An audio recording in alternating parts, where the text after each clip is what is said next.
Hey guys, welcome so much to the next Facebook Live from the Justin and Jay podcast. We are happy to be with you, and we just ended a six-part series, or actually more. I think we did nine or so. It was 6 keys to personal effectiveness. Some of them we doubled because we had so much good stuff going.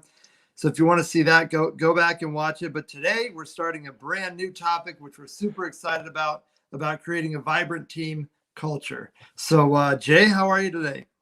I'm doing well, enjoying time in Minnesota, having been away, and it's good to be back and on these important topics. Absolutely. And I am here and jet lagged. I just flew in from Kiev last night. And so hopefully we'll keep enough energy.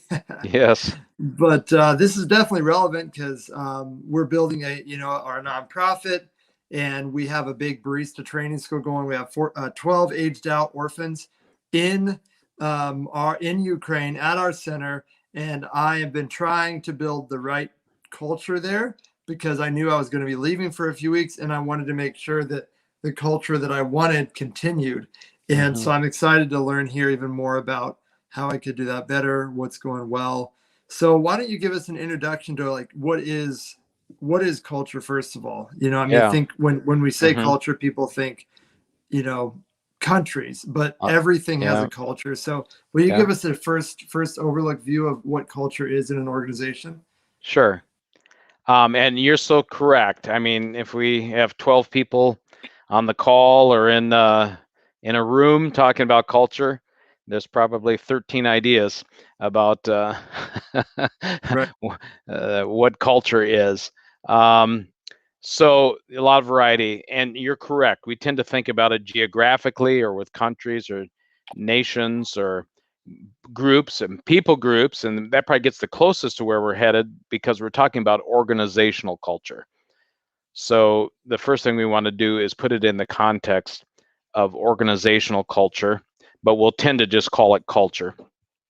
And in that, um, we have to kind of begin to think about, okay, what really makes that up? And there's lots of definitions out there. You can find some classic ones in textbooks, taking a master's course on leadership and things like that. There's some classic ones. There's some very simple ones that are almost too cryptic to come across. But for the purposes of our discussion, we're going to use that it's a pattern or set of beliefs, relationships, and norms that shape the behaviors of a group. Okay? Mm. It's a set of or a pattern of beliefs. So here's three things about it: beliefs, relationships, norms that shape the behavior of a group. Okay. Great. Yeah. So we'll dig in to it based on that. But notice we're after, and by the way, even if you're not paying attention to culture, it's happening. Right. Those beliefs, those relationships, those operating norms that you have within a group are just um, shaping things up. And as a group, um, it's just happening. So the question for leaders is, are you going to be intentional about it or just let it happen? Because if you're not intentional, the best you can hope for is the accidental. Mm. And so that's why leaders really put a lot of attention and energy toward, let's be intentional. What is it we want that shapes our behavior when it comes to beliefs, relationships, and operating norms within our group? Now, many times with a group, we're tending to think, okay, within our organizational, you talk organizational culture, you're thinking the whole organization. That's not too bad if you're a small group. But if you're thinking of thousands of people in an organization, then lots of times there's a backing away and saying, well, the executive team, the people in the C-suite, and so on, they're responsible for the culture. And yes, there's a measure of that, but frankly, leadership teams and managers long distance from people really have very little influence on the culture within that. And so we begin to talk about macro culture and micro culture. Okay. Okay. And macro culture would be the entire organization. If you're a small group, you really don't have to differentiate. But what you do want to get to is begin to think the most, what we call pivot points or leverage points within culture are in small groups, typically teams. And that's why we're talking about vibrant team cultures. Your ability to, within teams, establish what are our beliefs, what's the quality of our relationships, and what are the operating norms that we have and that we want to shape, that's going to shape us. And Mm. going to, so what's coming to mind? Just, I know we're Yeah. very preliminary with some definition here, but Yeah, I think I heard one time somebody said culture is kind of like just the way we do things, right? It's like the way things happen, yeah. but it's also, yeah, like you said, it's everywhere has a culture, and you realize as you pay attention to organizations or things, Mm-hmm. sometimes it's a really healthy culture and sometimes it's not. Sometimes Correct. you're dealing with, you come into a team or a little organization, and it's a very controlling culture, Mm-hmm. and the leader's controlling, so then everybody's controlling, and it's negative, it's controlling, it's nobody's encouraging. Mm-hmm. Or, and these are just examples, or it can be Mm-hmm. an encouraging culture where everybody's like, Mm-hmm. great job, you did good. And it can be an empowering culture. So I think Mm-hmm. you're right. I think if you're not intentional, you will just lean towards whatever's natural, Yeah. and that might be healthy, it might not be healthy. Correct. And so that's why now, as we go on to describe it, you define it, but what is it we desire in a culture? Probably that some, and we use the word vibrant just so to have a single word, a vibrant team culture. But breaking that down, what do we really mean by it? We're talking about healthy and smart. Okay. Mm, And you need both in the culture, but healthiness has to precede smart, because you can have very intelligent people, very experienced people, very skilled people, but if it's not healthy, at some point it will implode or explode. mhm, Okay, so that's why healthiness in your culture precedes. But it's not just enough to say, hey, we're a great group of people and we have great relationships and we're healthy.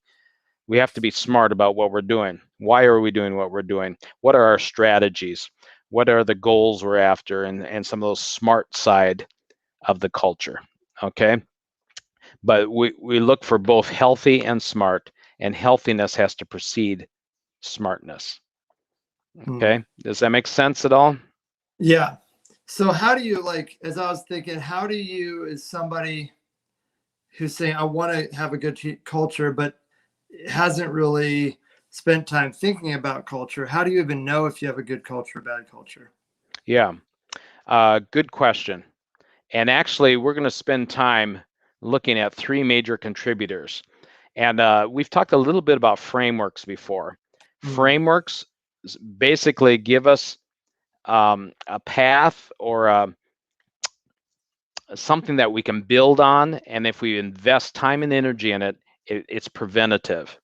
Okay, and that's what we're going to talk about here a little bit, a framework. And this framework will help us to say, if we concentrate on creating a strong sense of belonging, if we concentrate on improving the quality of our relationships, so there's high quality relationships, and that we have clarity and purpose and expectations, we're going to prevent issues to mm, come that are going to be disruptive, that are going to undermine our effectiveness as an organization and our excellence. Okay, so we're gonna create this framework with three major parts to it. Okay, and then, but the other fascinating thing, which is what you're pointing at, is frameworks also give you the ability to be diagnostic. Okay, so if you're saying, okay, this is going on in our organization, are we getting good results or are we not getting good results? But is this a belonging issue? Is there connectedness to the work, to the group? Okay, is there meaning and satisfaction, engagement, and so on going on, and connectedness? Is there psychological safety? Is the issue we're facing is people don't feel it's a safe place to speak up, and so we keep mm, bumping into mistakes that people knew about but nobody said anything. Okay, right. so that's the first big area with belonging. The second area is the quality of the relationships. A lot of people say, hey, if I just hire great folks, if they have great skills, great experience, they're intelligent, and so on, we're going to have a Mm, great team. And with a great team, we're going to have great outcome. We're going to grow a great culture. The problem is it's actually the quality of the relationships between the people that really shape the group and get you to the places where you can have extraordinary outcomes. Otherwise, in fact, as they've done studies with teams, they always thought if we can get the most experienced, skilled, intelligent people together in a team, it's going to be great. And they actually found in many cases that was the opposite. Mm. It was actually the ability of them to be able to come together and collaborate, to experiment, to be able to reflect together, to be able to learn together.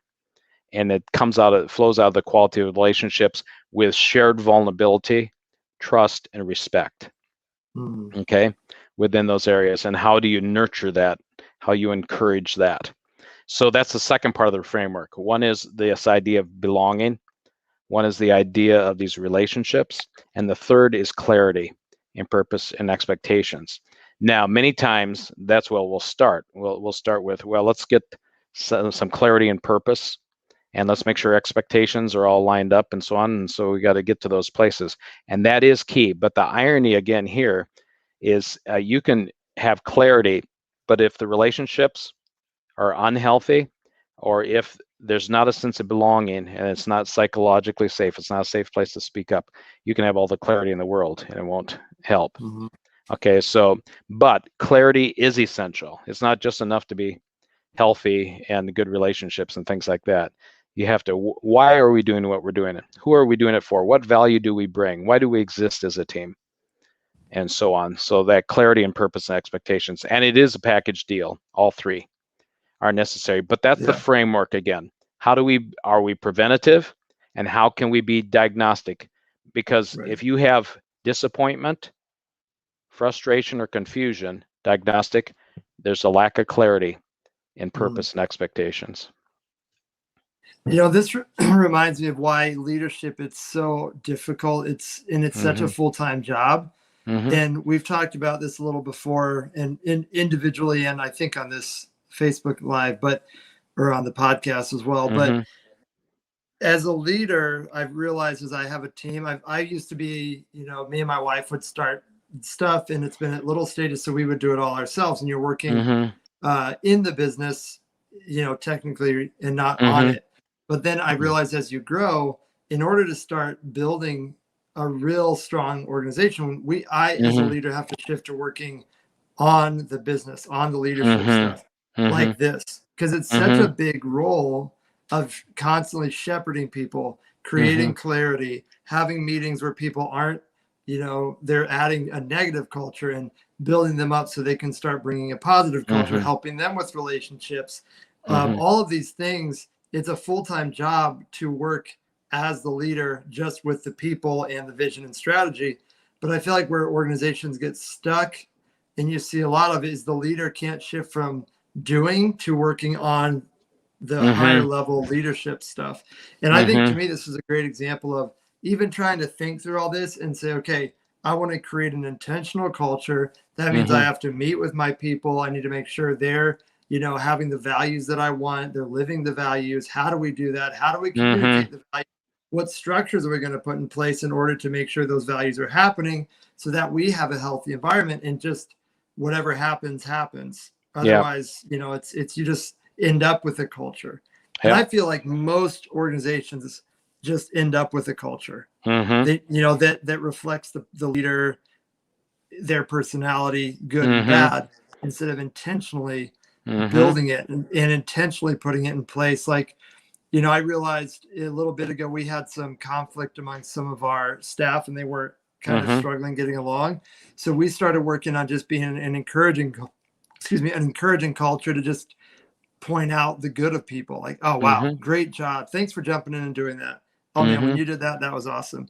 And it was even cool to see that start to shift, of now intentionally creating a culture of encouragement and thanks to each other, instead of a culture where you're like picking out the negative. And that's just one example. And it makes me think of how much work it is to, it's a full-time job to lead people, to shepherd them, to lead the culture. And I want to encourage, if you're listening and you're growing an organization, you're newer, you have a few staff, to really continue to work on handing off the tasks so that you have more time to focus on these things like culture, because this is what will endure.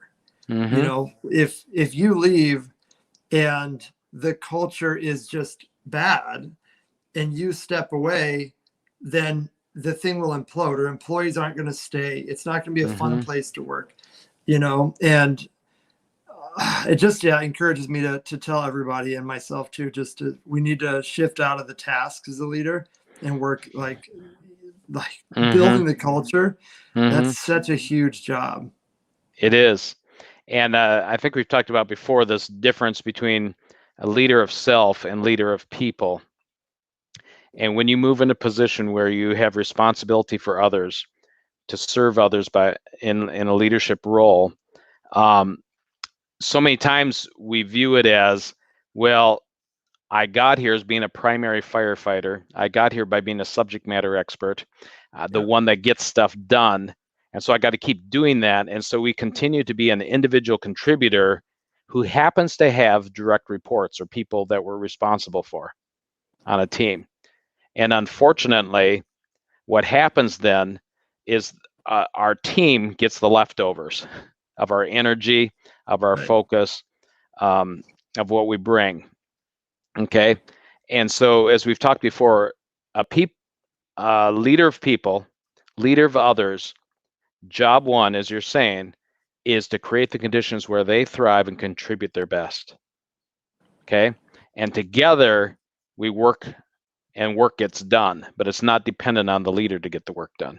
The team gets the work done, but the leader brings what the team can't bring for itself. And one of the areas is this idea of nurturing or cultivating a culture where it's healthy and smart, and people can contribute their best and they can thrive in that.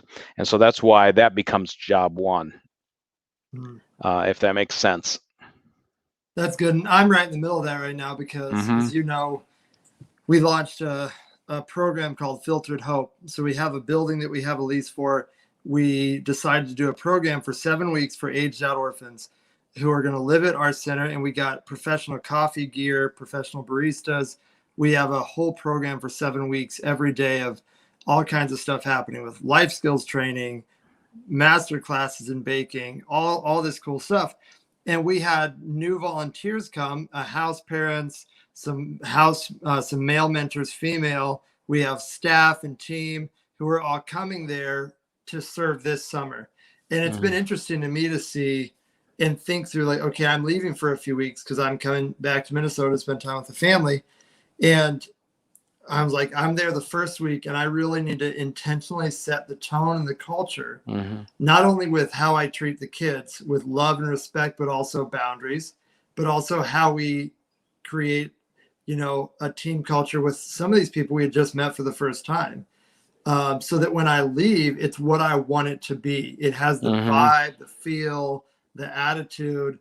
And that was a lot to think through, and trying to think of how do we intentionally do this, you know, and even that week correcting a few things that happened in behaviors and attitudes, like, nay, we're not going to be that way. We're going to be this way. And it's really an interesting, deep thought. I mean, a deep thing, this culture of, yeah, if you just let whatever happens happen, then whoever is there at the moment or their mood will dictate how the day goes. Instead of saying, hey, we're not going to be this, we're going to be this. And so it's really interesting. And I'm, you know, curious to see how it goes with me gone, to try to say, okay. And trying for myself, I realized, I don't know, I feel like culture is more caught than taught. You know, like, yes, many you have times to teach it, but people catch it. So if I'm you know, if I'm setting the tone intentionally, then people are going to catch that a lot more than if, you know, well, if I'm not doing it, but I say something, nobody's going to catch it. Yeah. And yeah, it'll be interesting to see how it goes. Now what you're reinforcing is this idea of clarity and expectations. That's good. Okay. Yeah. And that clarity and expectations is going through and saying, yes, this is the way, what matters most to us. That's the stuff of values. This is the stuff. And many times, some of those values are core values. This is who we are. Other times, they're aspirational. This is what we want to become. And so it's important to differentiate between those. But that's the stuff of getting clarity and expectations. So that's why you spend some time there. But you're correct. It's not just by talking about it or more information about it, but it's living it out, because they're going, oh yeah, that's what it looks like. This is how it shapes up in our day, in our week. Right. And Right. so it's a both and. We have to share with them the expectations, but also at the same time, we have to live out those expectations. And what you raised earlier was so powerful, in that they found with teams, there's research behind this, that high performing teams actually complement or have this reinforcing feedback going on, this positive feedback, 5 times as much as they do what's called redirecting or correcting feedback. Okay, because most people think of, well, I'll hear from somebody when I do something wrong and they'll want to fix me or correct me. Otherwise, if I don't hear from anyone, I'll just have to guess whether I'm doing it right or wrong. And so the thing that they found with high performance teams, 5 times as much of the time as they're actually sharing and saying, hey, what you did, and you brought this up earlier, what you did really helped the team here, or you really helped this customer when you did that, or one of our vendors, or one of our people that we work with, that was really helpful. You're living out these things we've asked of the organization and things like that. So getting and encouraging people to get on that positive side, or what we call reinforcing feedback, and sharing that with folks. And this, yes, there'll be times we'll have to bring somebody aside and say, hey, there's another way to do this that will really line up with where our values are, where our goals are, where our strategies are, and things like that. No, that's great. That's good. Mhm. That's really, really helpful. And I'm excited to dig into it more. The next 2 weeks, we are going to be having a break. We are doing some vacation time, but then we will be picking back up with this theme of values. Yeah, I mean, yeah, well, values for sure, but of Yeah. culture, vibrant. That's the V. Vibrant team cultures. I knew there was a Yes. V in there somewhere. Yes. Of vibrant team cultures, and digging more into that. And in a couple weeks, I will have gone through me being away. So we'll maybe have some highlights and lowlights of how I set our culture Way. before I left. Yeah. Yeah. Well, and frankly, many leaders within small organizations, if you listen to them, they'll talk about never going on vacation or never taking a break, because they are so concerned that things will not hold together when they're not there. And so this is a very healthy thing to do, is you want to get to the place where you can be awake. And we say great leaders build systems and processes that are not dependent on the leader. And so it's a healthy thing. It's a good thing to do. And that's really the test, because many times when people leave, they're thinking, well, some ways in the back of my mind, I'm not voicing it, but I'm thinking, I hope things don't go quite so well, because then they'll recognize how much they need me as a leader.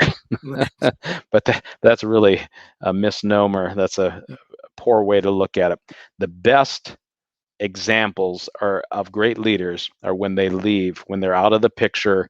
And when I leave, I don't mean retire or things like that. I'm saying they're away, like a 2-week vacation and things like that. And things move on, and they discover, hey, the things I've worked on are paying off.